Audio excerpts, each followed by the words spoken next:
नमस्कार, मैं डॉक्टर सुल्तान, स्त्री एवं प्रसूति रोग विशेषज्ञ एमएमसी हॉस्पिटल से। आज आपको बताती हूँ पीसीओडी के बारे में। पीसीओडी और पीसीओएस ये दोनों एक ही चीज के दो नाम हैं। PCOS polycystic ovarian syndrome. Syndrome इसको इसलिए कहा जाता है क्योंकि इसमें बहुत सारे सिम्टम्स देखने को मिलते हैं। पीसीओएस आजकल एक बहुत ही कॉमन बीमारी है। यह 20 से 40 साल की महिलाओं में बहुत ही ज्यादा देखने को मिलता है। भारत में 5 में से 1 महिला में यह देखने को मिलता है। आइए आज हम जानते हैं इसके लक्षण, कारण और इसको कैसे डायग्नोज किया जाता है। सबसे पहले हम आते हैं लक्षण के बारे में। लक्षण इसमें सबसे ज्यादा हमको देखने को मिलता है कि हमारे जो पीरियड्स है वो टाइम पर नहीं आते हैं। मोस्टली 1 साल में 8 से कम साइकिल या फिर 2 या 3 महीने के गैप पर साइकिल आती है। अगर किसी भी महिला में इस तरीके का कोई भी लक्षण देखने को मिलता है तो हम उसको पीसीओएस का लक्षण मानते हैं। इसमें कभी कभी कुछ महिलाओं में हैवी ब्लीडिंग भी देखने को मिलता है। 2 या 3 महीने के बाद में अगर पीरियड्स आते हैं तो हमारी यूट्रस की जो लाइन है वो काफी थिक हो जाती है, जिसके शेड होने पर हमको हैवी ब्लीडिंग या क्लॉट्स भी देखने को मिलते हैं। दूसरा, इसमें वेट गेन का होना। ज्यादातर महिलाओं में वजन का बढ़ना और वजन कम बहुत मुश्किल से होना, ये पीसीओएस के लक्षण में आता है। तीसरा लक्षण है स्किन का ऑयली हो जाना। इसमें बहुत सारी महिलाओं में स्किन बहुत ऑयली हो जाती है और हमारे चेहरे पर काफी ज्यादा दाने देखने को मिलते हैं और हमारे चेहरे पर, चेस्ट पर, बैक पर और थाइस पर बहुत ही हेयर ग्रोथ भी होने लगती है। इसमें कुछ महिलाओं में हमारा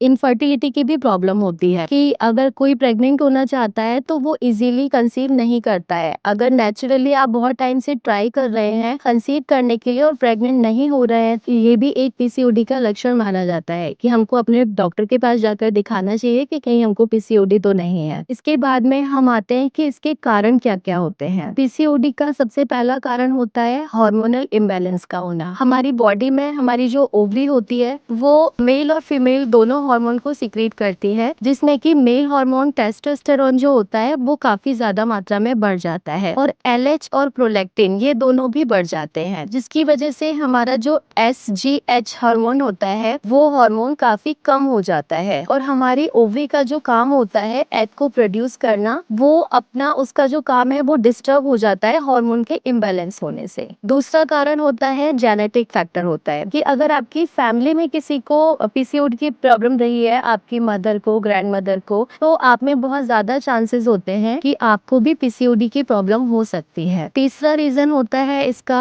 कि आपका जो इंसुलिन हार्मोन होता है वो बहुत ज्यादा सिक्रीट होने लगता है। इंसुलिन हार्मोन हमारी बॉडी में हमारे शुगर को डाइजेस्ट करने का काम करता है, जिसमें कि कभी कभी इंसुलिन बहुत ज्यादा बढ़ जाता है। इसकी वजह से हमारा बॉडी का जो वजन है बहुत ज्यादा बढ़ जाता है और हमारी ओवरी का जो फंक्शन है वो डिस्टर्ब हो जाता है। अब हम जानते हैं कि डायग्नोस कैसे करेंगे कि हमको पीसीओडी है या नहीं है। तो अगर आपको जो मैंने पहले बताए हैं इनमें से कोई भी लक्षण देखने को मिलता है तो आप अपने पास के हॉस्पिटल में जाएंगे, किसी भी गायनेकोलॉजिस्ट के पास। वहां पर जब आप जाते हैं तो डॉक्टर आपसे आपके सिम्टम्स पूछते हैं और सिम्टम के आधार पर वो आपके कुछ ब्लड टेस्ट कराते हैं, जिसमें कि आपके पीरियड्स के सेकेंड डे पे आपके हार्मोन टेस्ट होते हैं, एफएसएच और एलएच ये दोनों टेस्ट होते हैं। साथ में आपका ग्लूकोज टॉलरेंस टेस्ट होता है जो कि आपका शुगर लेवल जानने के लिए किया जाता है। साथ में आपका फ्री टेस्टोस्टेरोन टेस्ट कराया जाता है और एक अल्ट्रासाउंड कराया जाता है। अल्ट्रासाउंड में आपके देखा जाता है कि आपकी ओवरी में सिस्ट है या नहीं है। अगर इनमें से कोई भी प्रॉब्लम आप में देखने को मिलती है तो आपका डॉक्टर फिर आपका ट्रीटमेंट शुरू करता है कि आपका डॉक्टर हार्मोनल ट्रीटमेंट करते हैं, साथ में डाइट और लाइफस्टाइल वगैरह भी आपको बताते हैं। तो हम इसका ट्रीटमेंट जानने के लिए अब आपको दूसरे वीडियो में बात करेंगे। मैं डॉक्टर सुल्तान एमएमसी हॉस्पिटल से। आपको अगर कोई भी इस तरीके की दिक्कत है तो आप यहाँ पर आकर के मुझे कंसल्ट कर सकते हैं। धन्यवाद।